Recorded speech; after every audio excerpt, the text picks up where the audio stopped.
Welcome to Smart Remarks, where it was Marie Antoinette who said, "Let them eat cake." She might have been the first tea partier.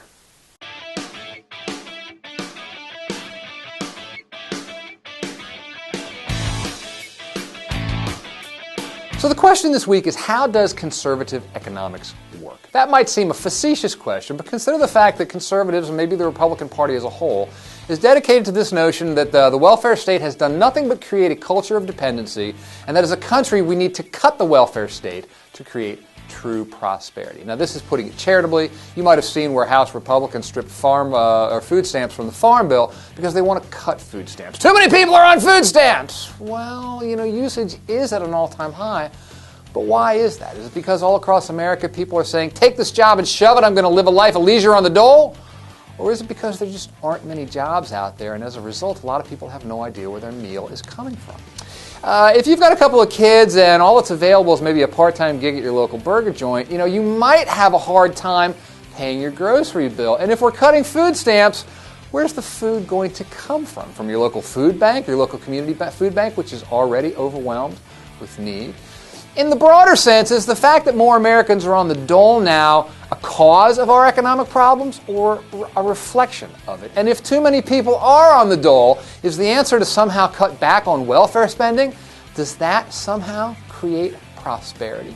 I don't know that conservatives are arguing that specifically, but they do seem to think that it'll force a lot of people to get off their lazy butts and go out there and get a job. But again, what jobs? What jobs are we talking about? Are there these good, well-paying jobs with good benefits just sitting around waiting to be filled?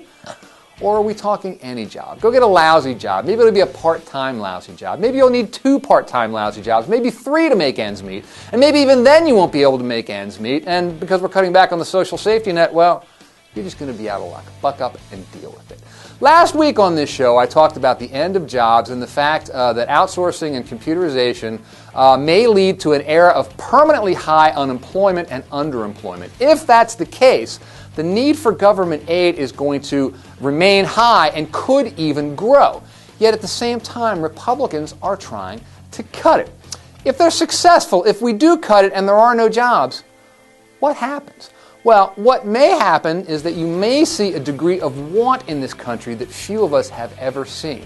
There's going to be millions more people, perhaps, who are going to have no idea where their next meal is coming from. If you cut disability and you cut unemployment, people who have very little money in their pockets already are going to have even less. And this is going to ripple through the economy. We are a consumer economy, and you will have millions of consumers who can consume only less. That's a recipe for even fewer jobs than we have now. So to reduce welfare spending, what you need to do first is create jobs. We could be here all day debating exactly how you do that, but the fact is, if you're going to cut welfare spending before creating jobs, you're creating a condition whereby jobs cannot be created, and the economy can only get worse from there. So let's not put the cart before the horse and run over both of them because we're so resentful of the freeloaders, who in reality are only quote-unquote freeloading because without it, they'd be scratching in the dirt.